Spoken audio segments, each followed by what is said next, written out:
ay rated SPG. Striktong patnubay at gabay ng magulang ang kailangan. Maaaring may masiselang tema, lengguwahe, karahasan, sexual, horror o droga na hindi angkop.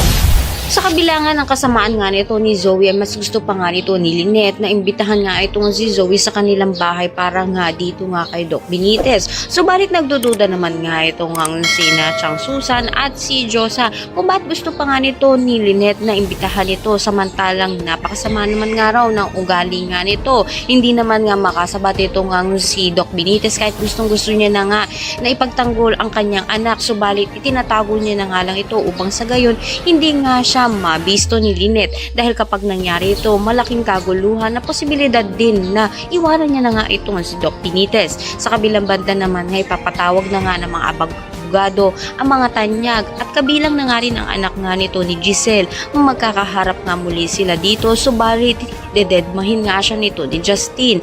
Malalaman na nga nito ni Moira na hindi nga pinamanahan nga nito ni Lolo Pepe itong si Zoe. Magugulantang nga itong sina Giselle, Doc Tanyag at si Annalyn kung bakit nga ba hindi pinamanahan nga nito ni Lolo Pepe itong si Zoe.